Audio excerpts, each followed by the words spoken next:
All right, everyone. My name is Ashley Whiteside, and we are here today for Trauma Decoded. This is a part of our mental health series in which we are providing the community with educational information to help folks continue moving towards healing. Right? So, before we go ahead and get started, I would love for folks, whether you are watching the replay or if you're here live with us today, to ask yourself some of the following questions, right? What, obviously, you know your name. What's your name? How are you feeling today? So, what is the feeling or emotion word? And on a scale from 1 to 10, how overwhelmed, chaotic, out of control do you feel your life is right now? 1 being totally fine, everything's good and copacetic, to 10 being completely chaotic. So just think about that for yourself. And the reason why I'm asking folks this question to begin our workshop with today is to think about our own levels of where we are as we engage and respond to the information that's presented here today. Okay? So take a moment, take a breath, and ask yourself today, how am I feeling? Right? And on a scale from 1 to 10, how overwhelmed, chaotic, or out of control does life feel right now? And I'm not asking you that question just to keep it hanging. We will definitely talk about some ways that we can work with that feeling and what we can do about it as we go through this presentation today. So, what are we talking about today? So, on our agenda today, we will talk about what is trauma. So, giving a definition of trauma so that we're all working from the same definition, how you can explain this to other people or children if they have some questions or concerns about what trauma is. We'll talk about responding to traumatic situations. Like, what do those responses look like in real time? And how do we recognize and work with those as they come up for ourselves or for our loved ones? Then we'll talk about some of the other common, maybe long term reactions to trauma. So, the ways that trauma shows up in our bodies, in our behaviors, in our minds, in our feelings, and our thoughts. So that way we can start to understand what it may look like for ourselves and for others when a person may be reacting or responding from a place of their trauma, right? Then we'll talk about supporting trauma survivors. We're also going to talk about specifically supporting our loved ones who were formerly incarcerated as well. And then we'll end today with our personal action plan. So, this is our practical takeaway tool. What can we actually do to help ourselves and to support others if they have encountered a traumatic moment or may be struggling with some of their traumas? All right. So, to get started, hi, my name is Ashley. I'm a therapist and I work with Urban Grief. We are a organization that helps people heal, right? At the end of the day, we work with survivors of trauma and of violence and providing them with the tools and the skills to reclaim themselves and their world, right? So, that's just a little bit about me. So, let's hop right into it, okay? What is trauma? Right? I often ask folks when you hear trauma, what comes up for you? And very often, folks, when I ask folks, what is trauma or what is a trauma, oftentimes a lot of people will say, oh, like if you get into a car accident or if you lose a loved one unexpectedly, or, suffering like a physical assault, right? That's when people think of trauma, they think of typically, they think of single events or things, situations that have happened in which a situation started and it ended and it left a overwhelming impact on the person. And while I like to say that those are all included within the experience of trauma, I want to expand that definition just a little bit more to try and help us understand and broaden our view of what trauma is, right? So I like to say that trauma is the mind and the body's natural response to an overwhelming experience that feels unsafe or out of control, right? Again, a couple of things in this definition that I want to point out. Trauma impacts both the mind and the body, right? So, trauma impacting the mind can look like the way in which people see themselves in their community or in their family. It can be thoughts or things that they tell themselves about their stories as a result of the trauma. It can also look like um, people maybe being hypervigilant or very paranoid or worried, right? uh, Trauma's response on the body can look like the body going into fight or flight, which we'll talk a little bit about in a moment, but or it can look like someone, sweating, or maybe there's a kid that is getting stomach aches obsessively, or they're constantly feeling ill or unwell, right? I also like to tell folks that trauma is a natural response. Like it's a part of our body and our mind's response to try and protect us. It unfortunately, or to try and protect us from something that has been overwhelming. Unfortunately, it it because it is so overwhelming to our systems, it can alter the way in which we perceive ourselves or perceive the world around us, right? I like to remind folks that trauma is when we are overwhelmed by an experience, which reminds us, or is something that I always love to point out, that two people can go through the same or similar experience, and one person may feel traumatized by it, but another person may not. And I always bring up the example of a car accident, right? You can have two people in the car while a car accident is taking place, and one person um, can become traumatized as a result of the accident and one person may not be, right? And that doesn't mean that one person is better than the other, but it just means that one person's system was overwhelmed by the experience and their ability to cope at that moment in time. And I like to remind folks that trauma happens when we feel unsafe or when we feel like there's too much happening that is out of our control, right?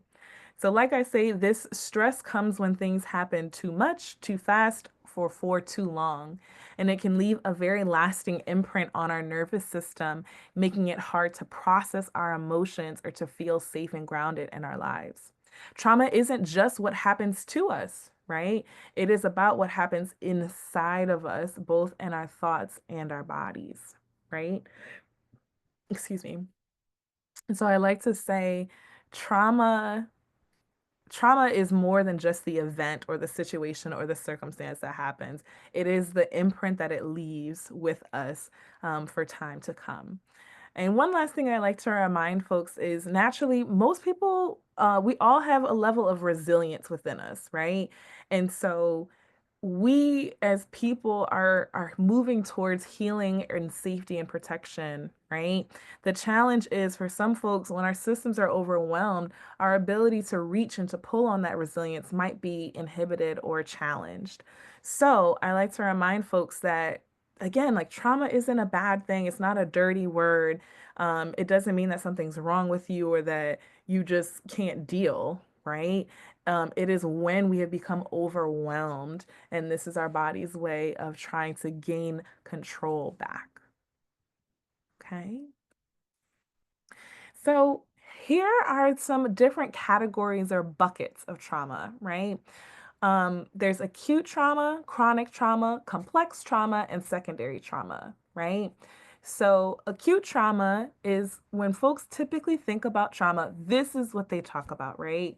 So, this is usually a single event that was intense, that was overwhelming to someone's system, that caused distress for a period of time, right? So, acute means like there was a start point, there was an end point, it was a single incident or instance. So, for example, this can be an example of an accident, like if someone gets into a car accident or has an accident, or if there was like some sort of assault, physical assault or sexual assault, right? Then there's what we call chronic trauma. So, where acute trauma is just one single instant, chronic trauma is multiple repeated instances um, over a period of time, right? So for example, this could be ongoing abuse. So this could be the example of this could be like domestic violence or things of that nature. Or let me say this, ongoing abuse in terms of folks that may have been repeatedly like sexually assaulted or molested, right? This could also look like systemic oppression for folks, our loved ones that may be incarcerated. Being incarcerated is a chronic trauma. It is a daily occurrence of trauma for an extended period of time when our loved ones may be incarcerated, right? Then there's complex trauma, which is exposure to multiple compounding traumatic experiences. Most times, this does begin in childhood, but it's not limited to that, right? So, this could look like different types of traumas that happen over an extended period of time. So, this would be a good example of domestic violence. Within a domestic violence situation, there may be physical violence, there may be financial abuse, there may be isolation, right? And so this is an example of complex trauma where there are multiple traumatic experiences happening over an extended period of time as well. And then lastly is secondary trauma. So this is the emotional impact of hearing about or supporting others through their trauma, right? In a community where we're hoping to help everyone become, the beacons of light and the healers in their own lives and in their own communities. I often think about secondary trauma, right? Which is the emotional impact of hearing someone else's trauma. So, for folks that may be caregivers or caring for someone that has gone through a traumatic event, that can be a type of secondary trauma.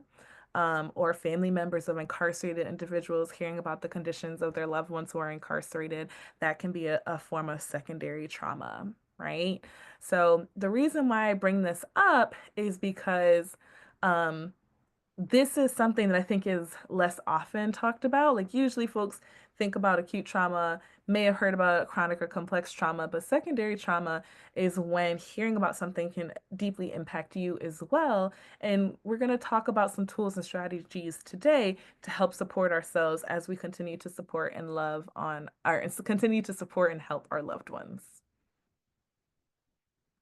All right. So, responding to traumatic situations, right? So we have an acute traumatic situation, and there are generally four buckets of responses that happen as a result of a traumatic situation.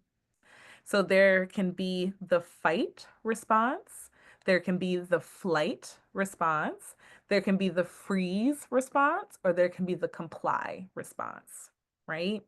And I always like to remind folks that depending on the circumstance or situation, some all or a select few, these may apply to the situation. So a fight response would look like it doesn't necessarily physically mean fighting your way out of something, but it means that you are activated in some way, right? So I think about a person that has a fight response. If they're in an argument with someone, right?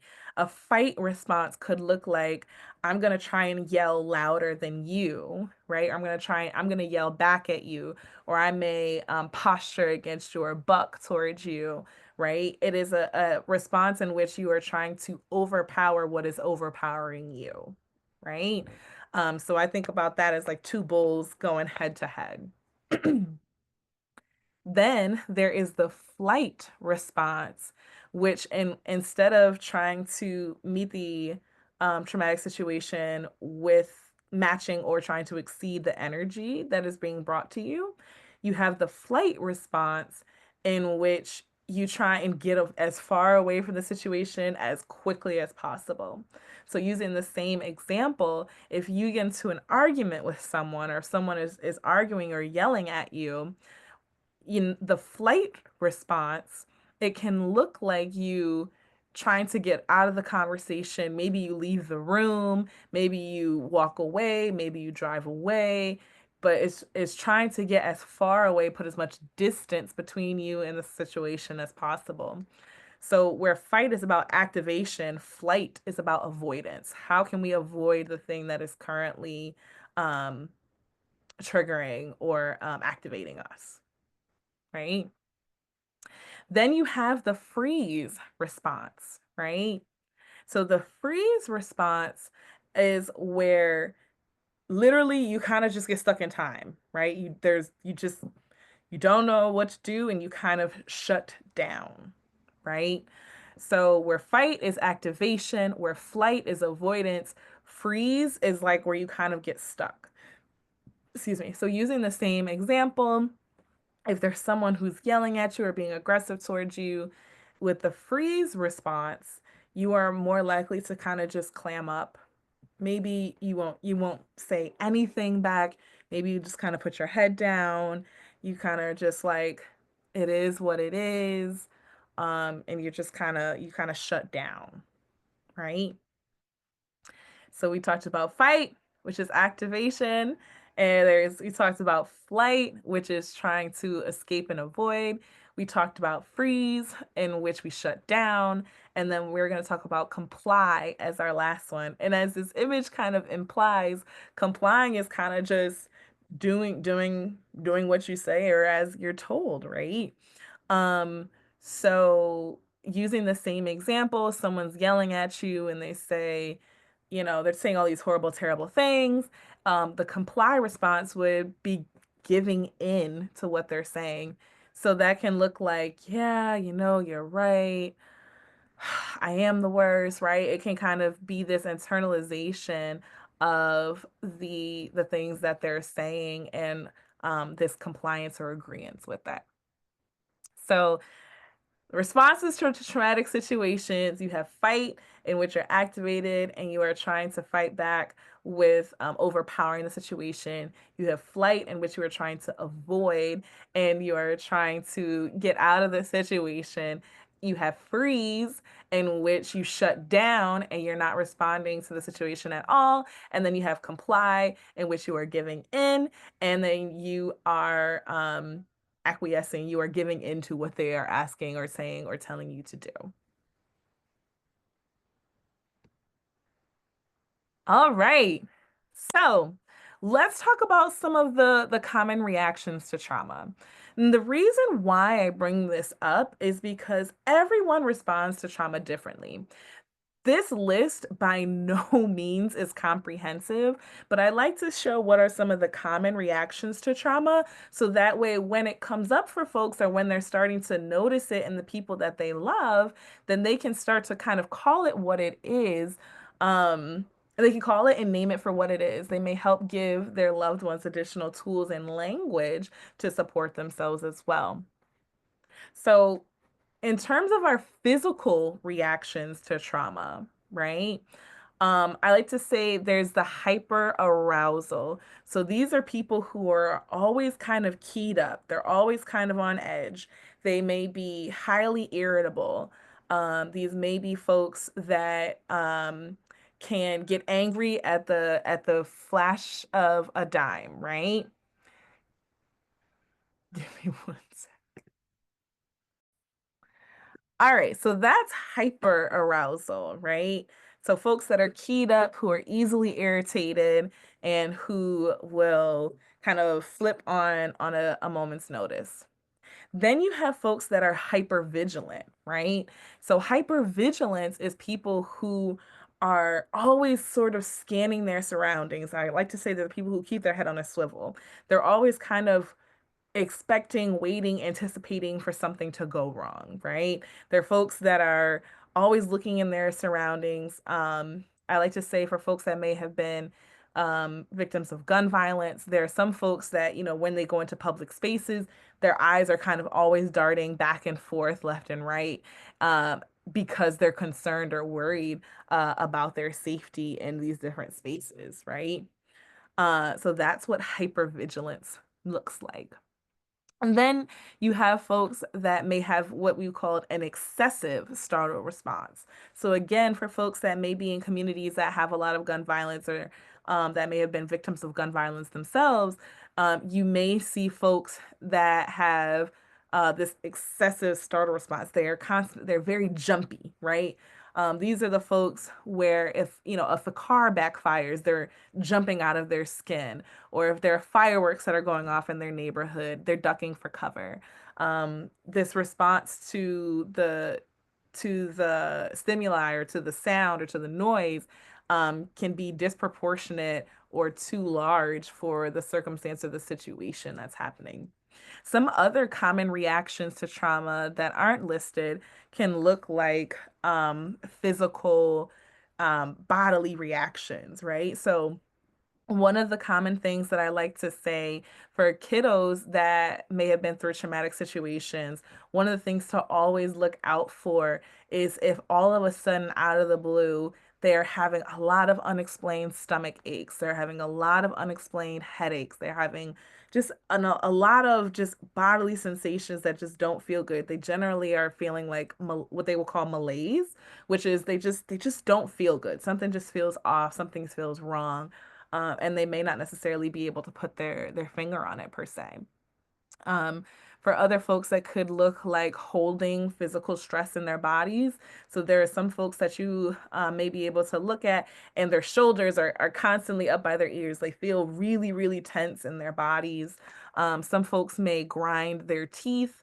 Another thing for some folks, you may see leg shakers. So the people who are constantly like shaking or bouncing their leg or shaking and bouncing their other arms or hands or things of that nature. So those can be some common reactions to trauma that you may see in your community. So I just, again, want you to be aware when you start to see these things or see these different behaviors after someone has been through a traumatic experience, to know that this typically happens, right? So you can provide the folks in your lives some reassurance that, what you're experiencing is normal. Is it bothering you? How can we help you to be able to continue to work with this in ways that help you feel good? All right. So, some common reactions to trauma in terms of our emotions and our emotional response. Again, I like to tell people that this list is by no means comprehensive, right? Um, when someone goes through a traumatic experience or response, any, all, or none of these emotional responses may happen. But I just like to point these out because folks who don't know may not know. So there may be excessive fear, right? I like to say for kids that may have suffered, or for folks that may have suffered sexual assault, they may start having fears of certain things. So for kids, they may have the fear of the dark, or they may not, want to go into a specific room or a part of their house, right?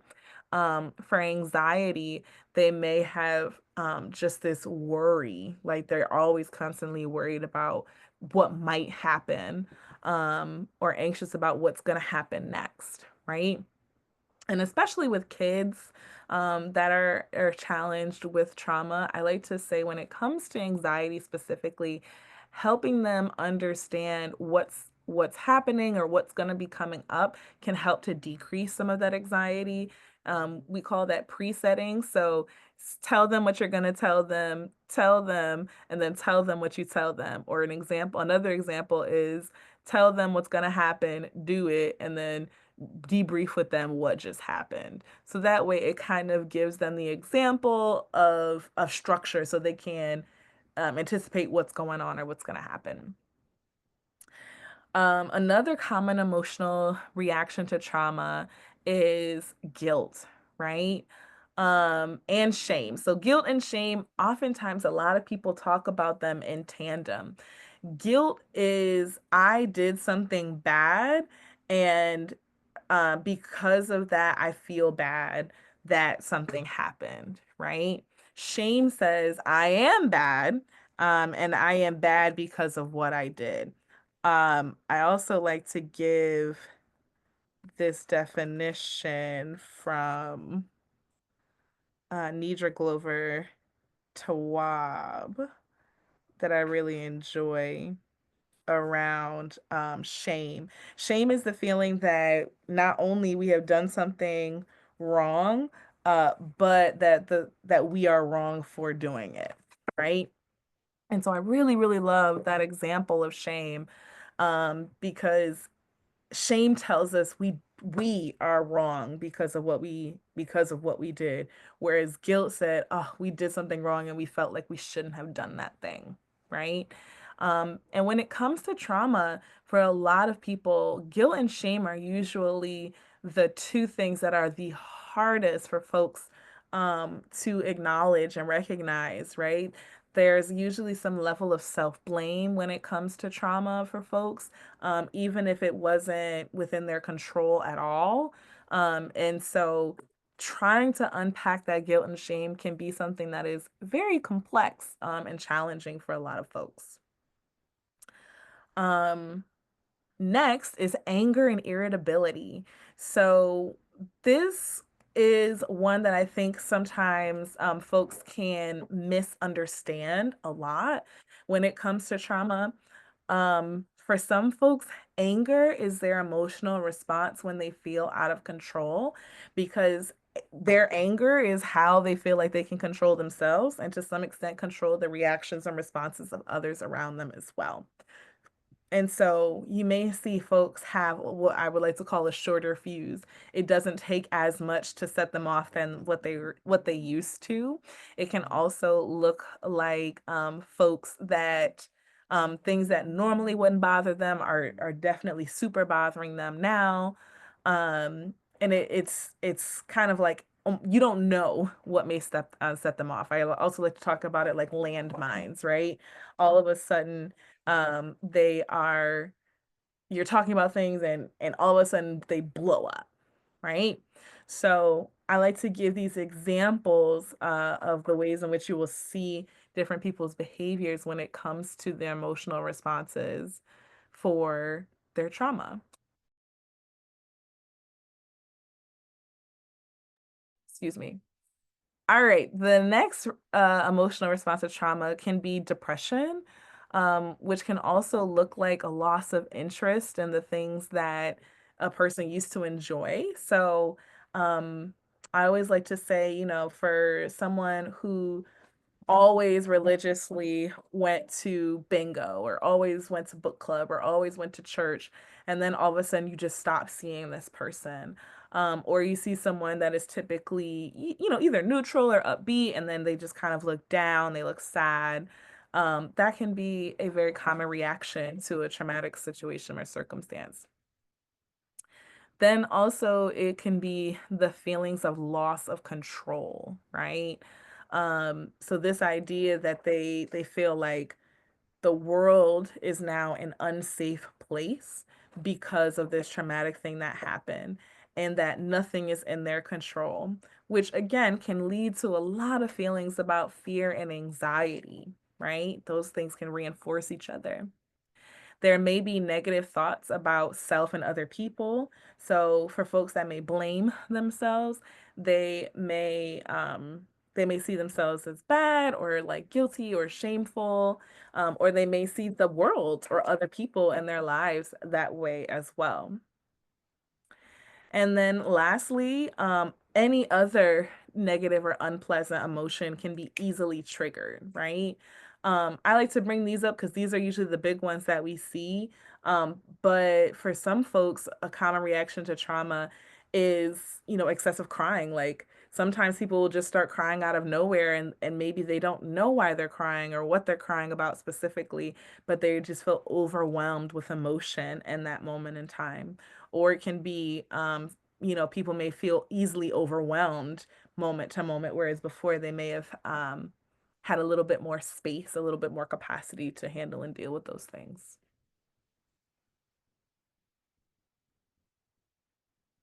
All right. So, common reactions to trauma.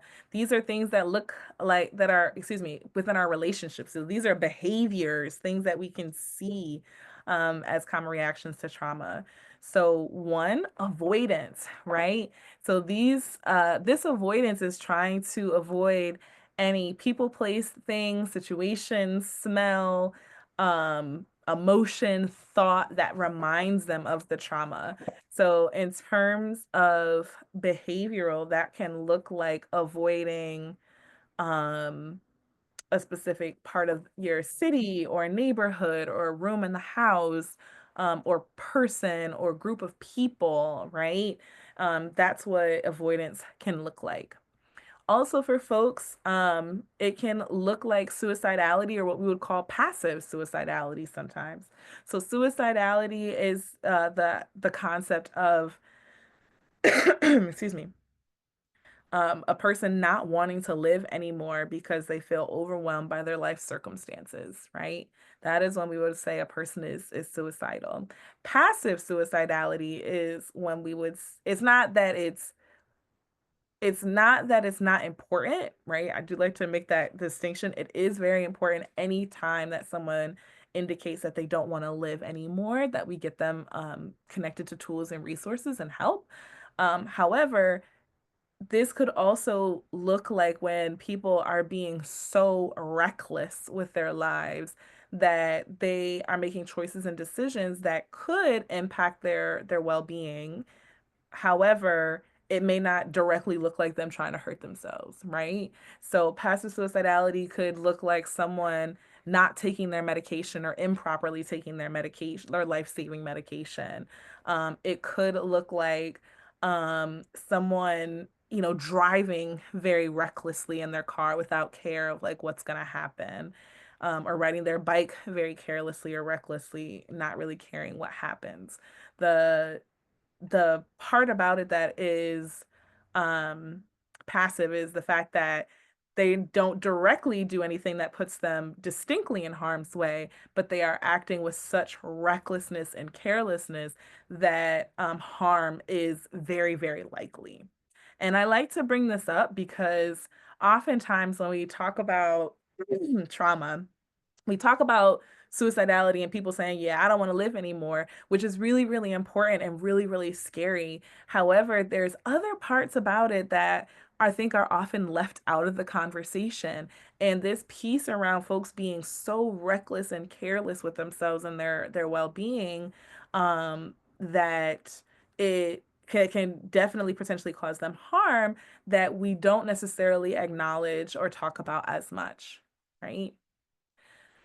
Other reactions to trauma can look like disrupted relationships, right? So, folks may have challenges in their relationships, whether those are familiar relationships, work relationships, but they're having maybe more conflict, or they feel isolated, or they're shut down in their connections.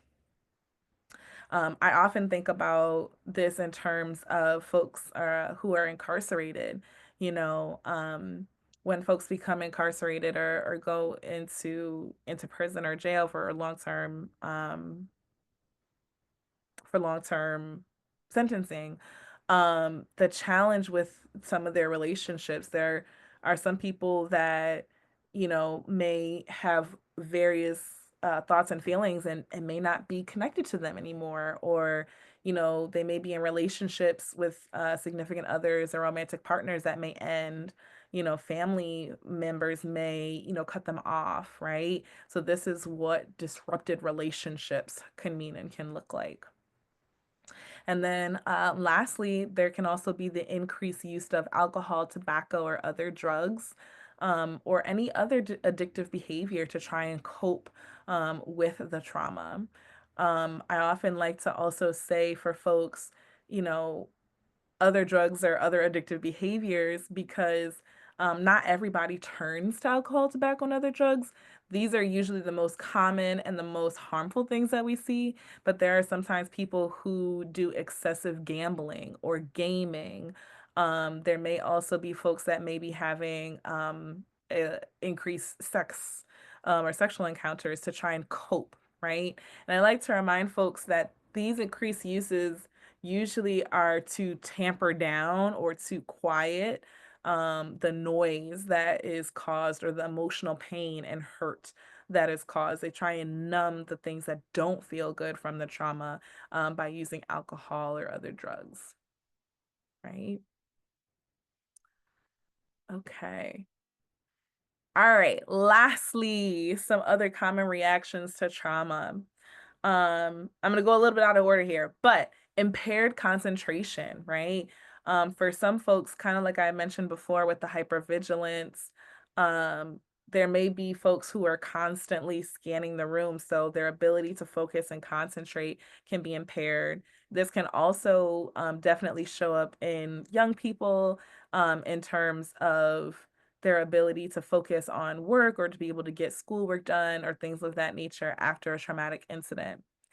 There can also be what we would call an activation of other traumatic or negative memories.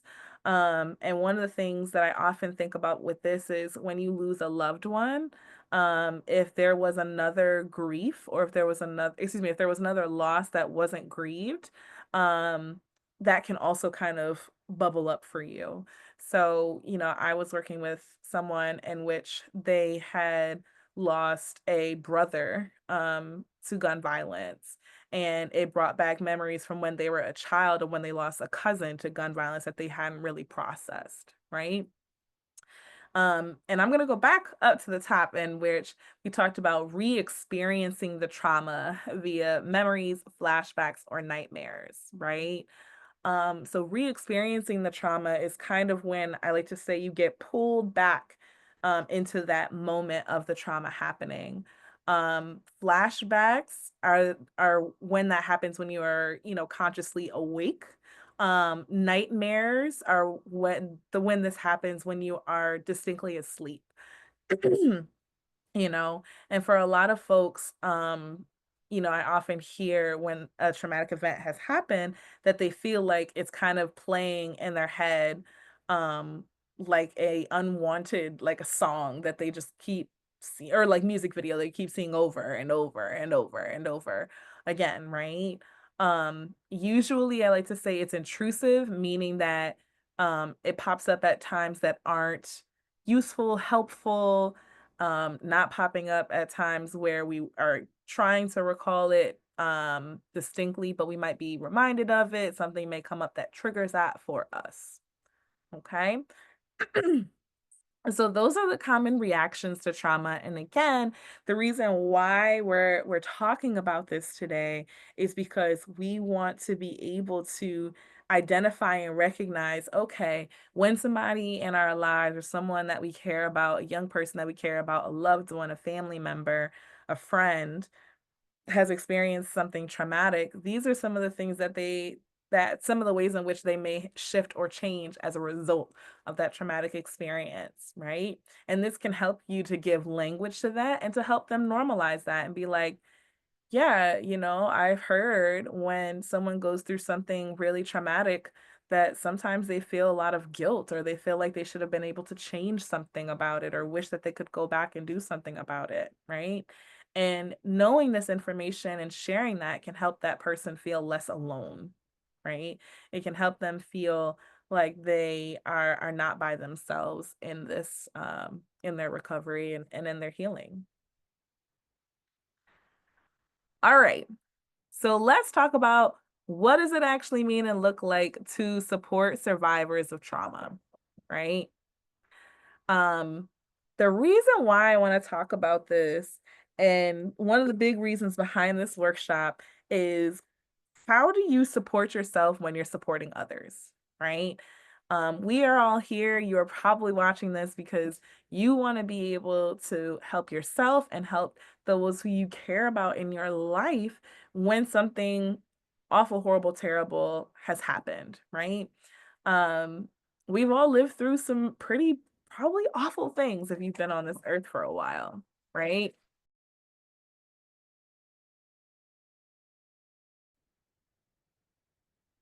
All right.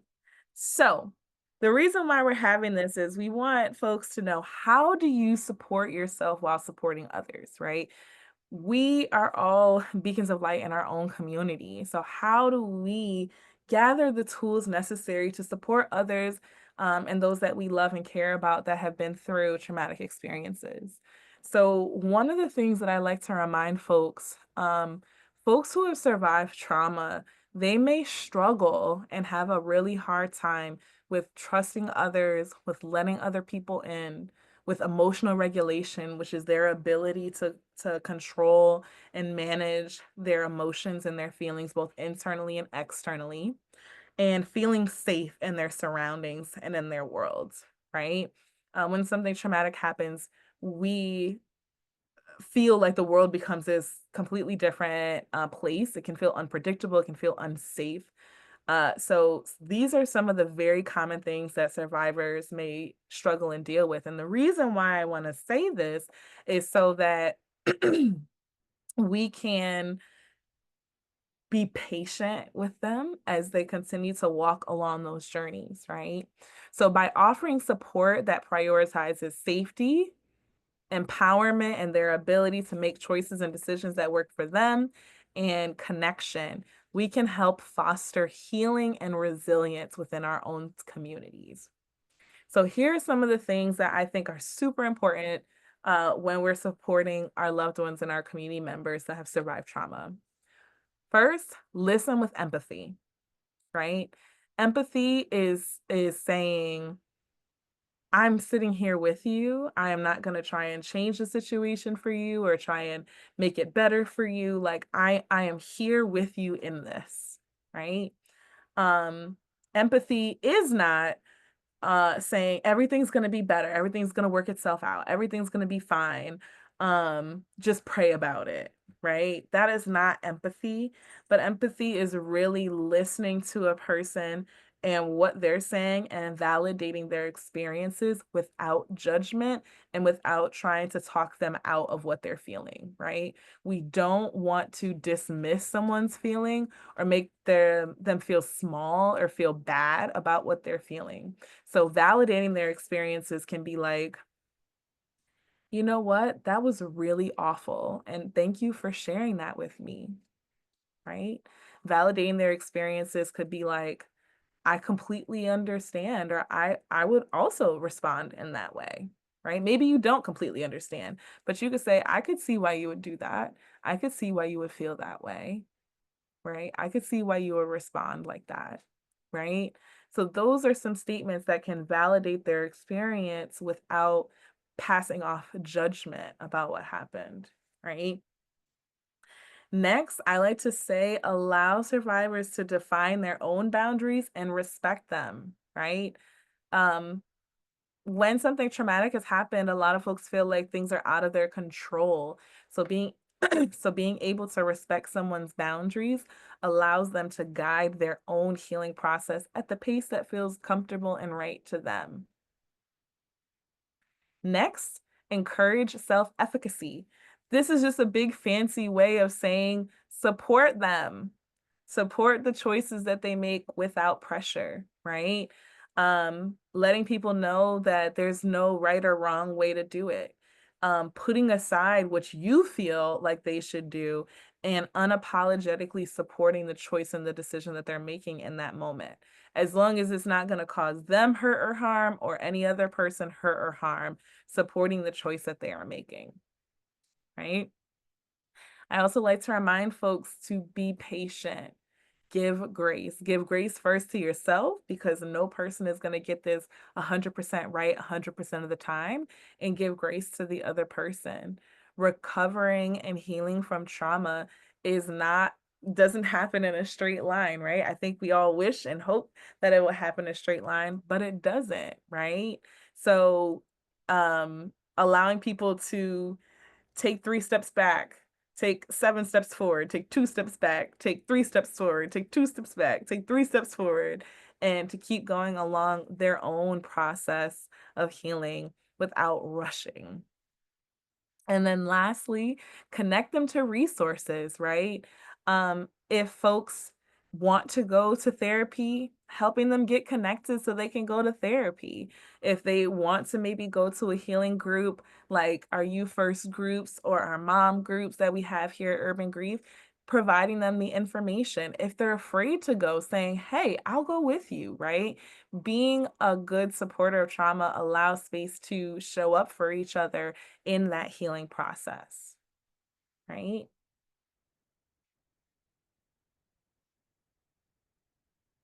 Then I like to say, what does it look like to support formerly incarcerated folks, right? So returning to society after incarceration is a complex and it's typically very overwhelming for a lot of folks if they don't have support during that transition.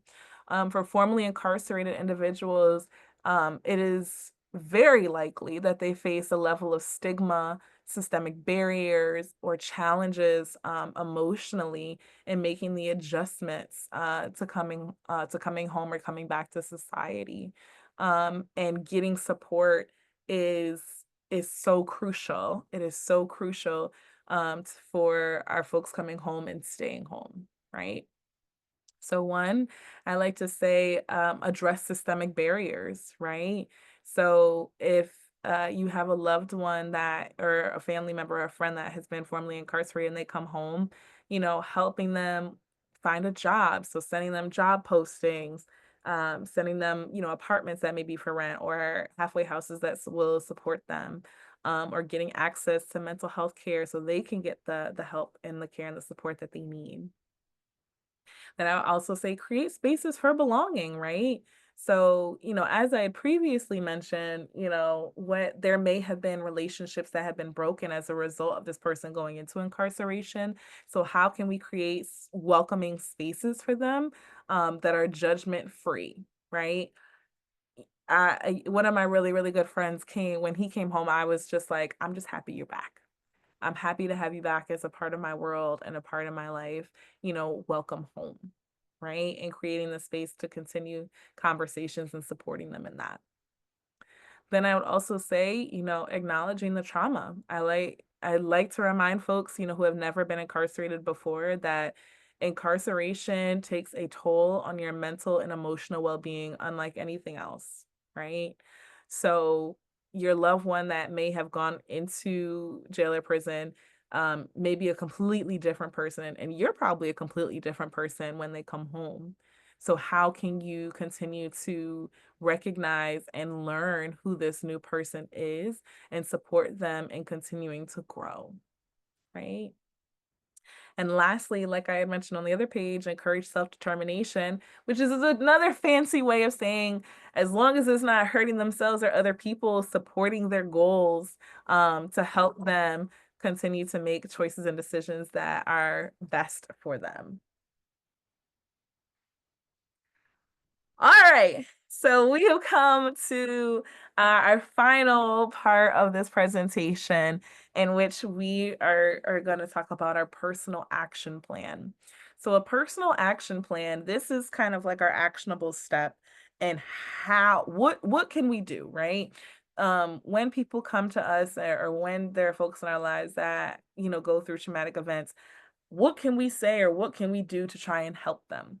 I like using this personal action plan framework because it's really helpful in being able to provide them with some concrete tools and steps to getting help in the care that they need and taking action and steps towards that, right?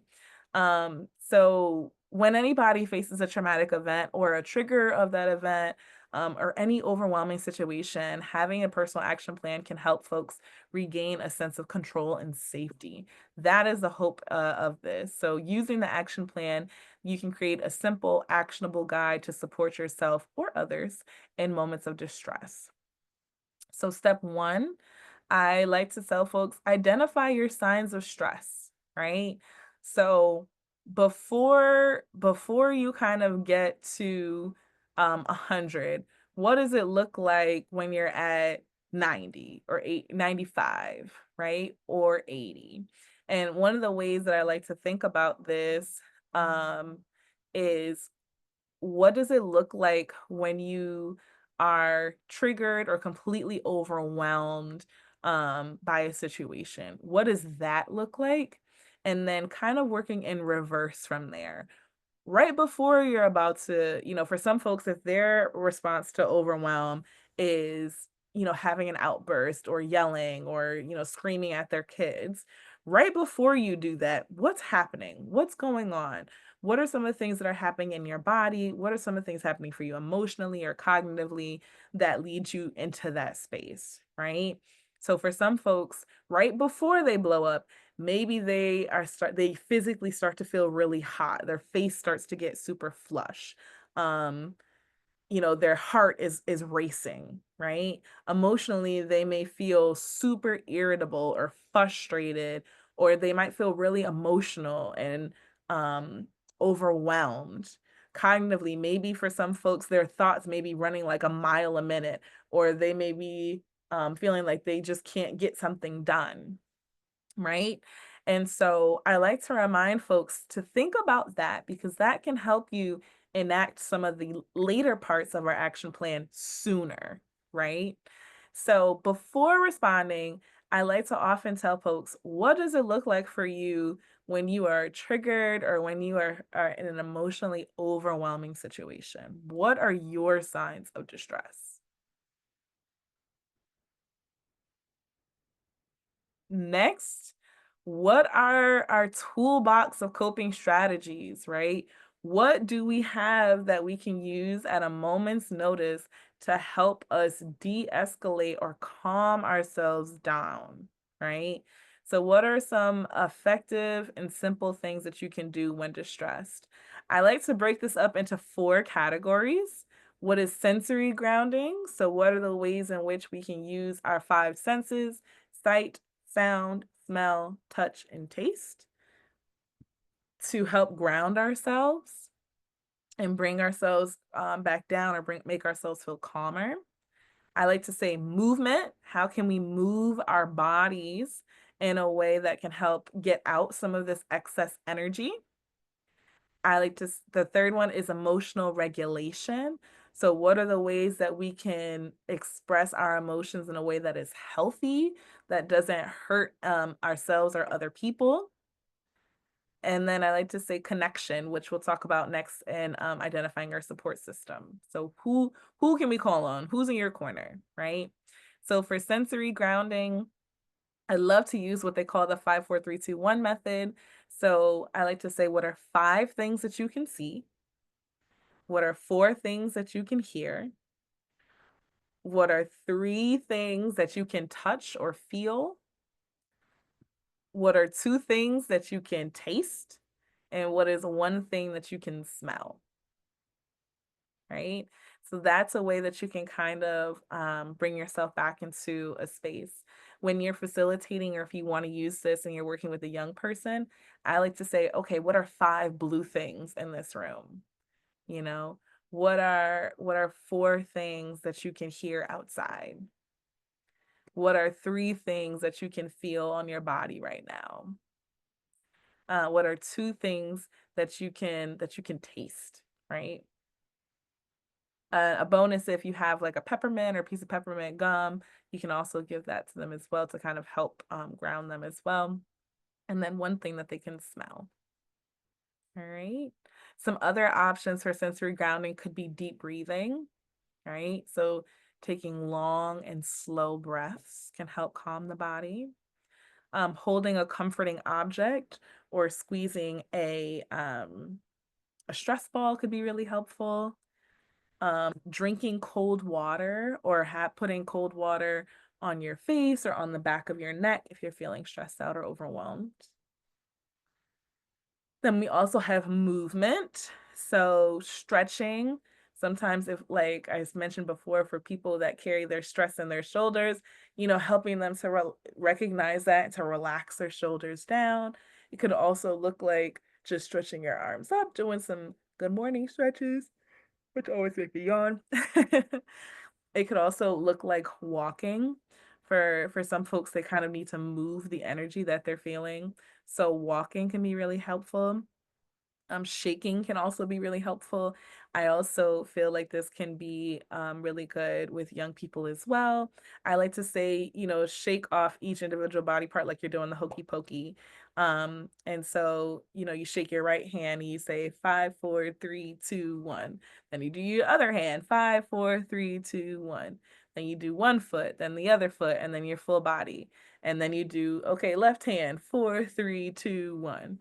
Then the other hand, 4, 3, 2, 1. And that's a way to kind of help to expel some of the excess energy that someone may be feeling.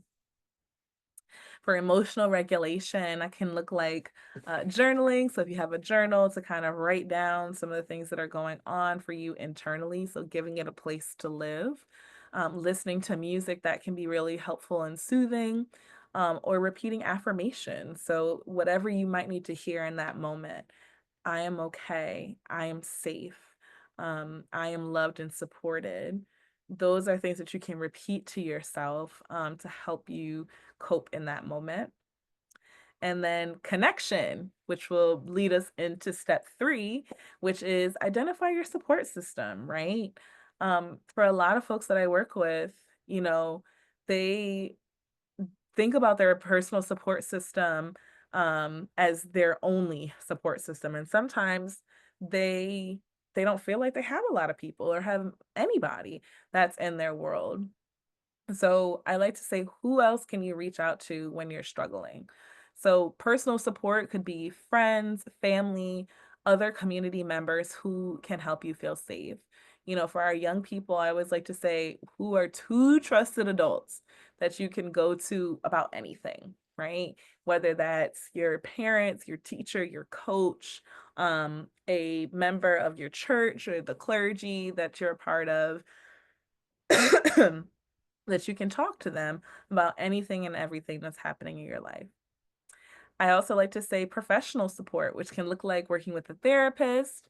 If you are having a really tough time and need immediate support, using the crisis hotline, which is, again, our national suicide and crisis hotline is now 988. So you can text or call 988, to chat or to talk with someone. You're also more than welcome to call our local 911, and they can connect you with mobile crisis, which are our mental health care workers on call locally to the county as well. And then lastly, there can also be peer support groups. Like I mentioned before, our Mom to Mom, You First, which are all support groups that we have here at Urban Grief. And then lastly, emergency contacts. So this is what I like to call my short list when things are really bad, right? When you're really having a hard time, when you feel like you're in crisis, like who are at least, I always like to say two to three because you don't never just want one in case that one is unavailable. But what are two to three people that you can call if things are really, really going bad and you need to get some support?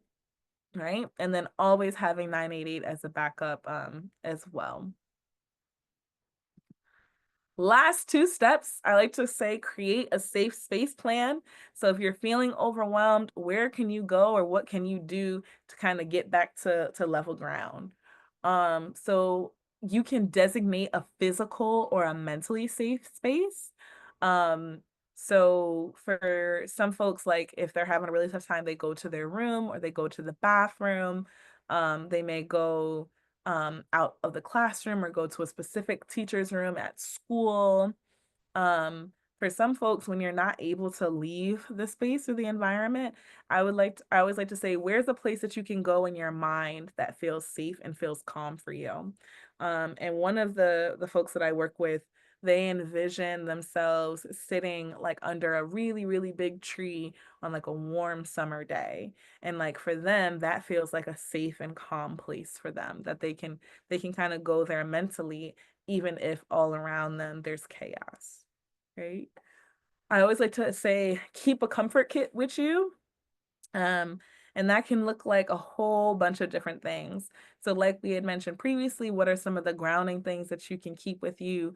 For some folks, they keep a tea bag or fidgets or stress balls, a journal or affirmation cards or stickers. For some folks in their comfort kit, they keep headphones or earbuds so they can listen to their music. But how can essentially these are any of the things that you might need to help you cope and regulate in that moment. And then lastly, I like to say plan an exit strategy for situations that escalate your distress, right? If you are a person that you love is in a moment where they're feeling triggered, how can we help them make a plan to get out of those circumstances or situations? so that they don't have to consistently be triggered, right? For some folks, and I like to always make the caveat that some things are avoidable, other things may not be, and that's okay. So, what does that mean and look like for you? Right. And then lastly, a commitment to self and compassion for others, right? I like to tell folks, remind yourself that your trauma responses are all valid and they don't define the totality of who you are, right? You can always give yourself and others permission to rest, permission to heal, and permission to ask for help without shame. And I often like to ask folks, what is one affirmation or one mantra, which essentially is just a sentence that you can say over and over to yourself, whether out loud or internally, to repeat to help yourself if you're feeling triggered. Um, One of the things that, when I used to work with young people, I always used to tell them, like, you're okay. You're okay. You are okay. Like, you're okay. This really sucks. I'm sorry. This may hurt a lot internally, but you are okay in this moment. Or I will be okay in this. I will be okay. Even if right now in this moment I'm not. Okay. So those are the 5 steps that you can do. Um, And if you put all of them together, then you have a little action plan of what you can do, where you can go, who you can talk to, and what are some of the things that you might need to help you feel better. Lastly, for trauma survivors, this is a like a brief meditation that I wrote up for folks because oftentimes when we have gone through something, um, it's really, really easy to internalize lies and internalize just things that are just not the truth. And so I like to use this as a brief meditation for folks that have survived any trauma. What happened was real. No one can invalidate your truth. What happened was not okay. What happened was not fair. It is not your fault. There was nothing that you did to deserve this. Going through trauma is not a flaw or an inherent weakness. And your body did what it needed to do to keep you safe and to keep you alive in that moment. And we give thanks for this body for keeping us alive in situations that tried to break us. I like to remind survivors of trauma that what feels safe is completely up to you. And you can take as much time as you need to heal. Healing your trauma is not attention seeking, right? And your feelings are valid. You are having a normal response to a really messed up situation. You are not alone. You are not alone. And you get to choose how you integrate this experience into your story. So take a moment here and take a deep breath in and take a deep breath out. 2 more just like that. Breathing in, blowing it out. Last one, biggest breath of the day here. Breathing in and exhaling.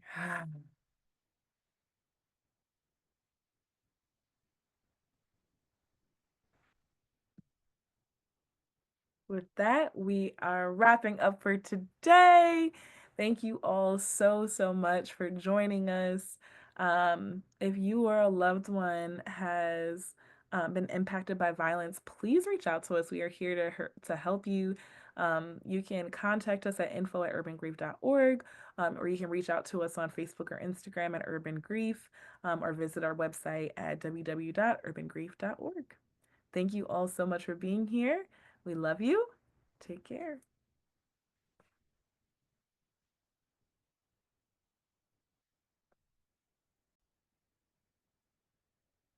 Okay.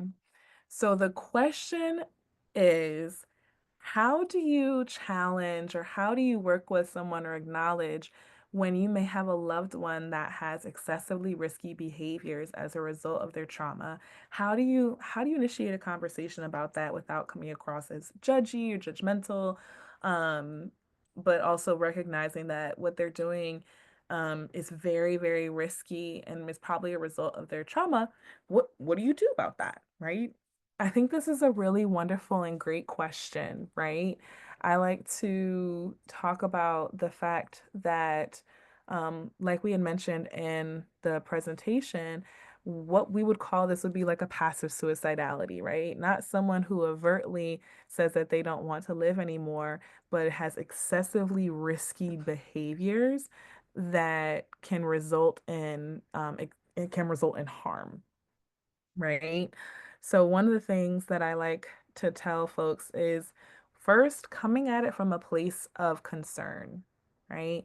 So, acknowledging what you see and saying, hey, I've been seeing that, um, for folks that may utilize substances, I see that you've been using more recently, or I've been seeing that you have been upping your use, right? It could also look like I see that you have been just really reckless and careless about how you've been taking your medication. I see that you haven't been consistent in the ways that your doctor has prescribed you, or that you've been driving really carelessly, or riding your bike, or skateboarding really carelessly in the community.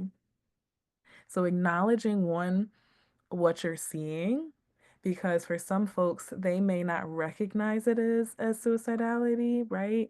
But saying like you've been being pretty reckless, like what's up with that, what's going on? So showing them what you're seeing first. Second, approaching it from a space of care and concern, right?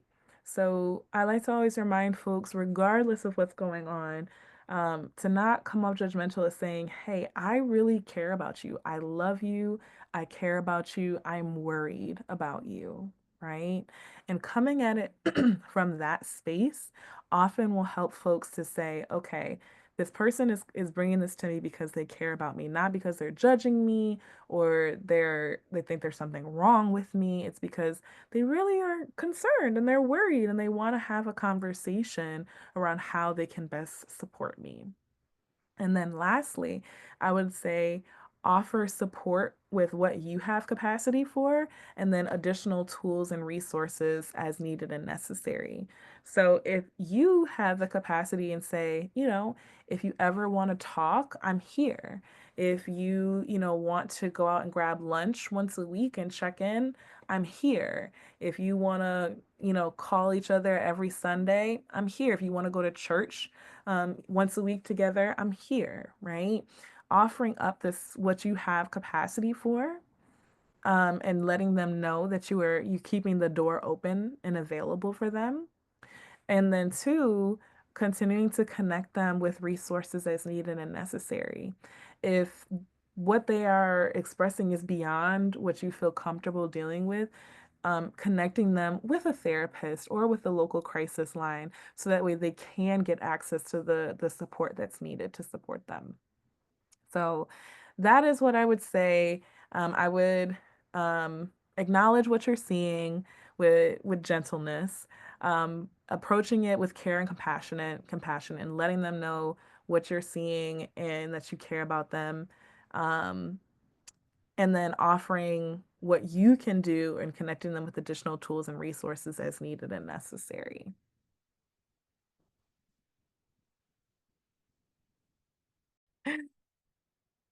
All right, so let's call a spade, right? I think that it's really easy for us to recognize and acknowledge that, asking someone, do you want to kill yourself, is like a real blatant question. And there may be a lot of people that would be like, I don't want to kill myself, but they would also at the same time make choices and decisions and be like, well, I don't really care if I live or die, right? Or, but they're not intentionally trying to cause themselves harm, right? And so these are the folks that oftentimes are going to slip through the cracks when we're having these conversations around suicidality, right? So, especially when I work with young people. This is something that I often find that comes up. I was working with a young person that lost their brother to gun violence, and she was pregnant, and she would come into school and she would fight every single day. And essentially, she was like, I don't care if my baby lives or dies, right? I don't care. Like, I'm going to fight anyways. And while that wasn't necessarily something that was explicitly she wanted to cause harm to herself, she wasn't personally trying to um, end her life. It was something in which we were like, you have excessive behaviors that are putting you at increased risk of harm, right? And so I often like to have these conversations with folks and talking about how do we start to point that out, right? Because it isn't necessarily something that may seem as blatant as someone who may be directly trying to end their life, right? Another great example of this that is oftentimes overlooked are people who are not taking or misusing their medication, right? So people who have to be on life-saving medication, for example, insulin, and just stop taking their insulin, right? Or mistaking their insulin or their medication to help their body systems regulate. That is another sign that something is wrong here, right? You know you need to take your medication, but all of a sudden you don't care. This person doesn't care if they take their medication or not, right? So this is the piece around passive suicidality that we really need to be having more conversations about, because at the end of the day, these folks are also folks that we need to be keeping an eye out for in our community.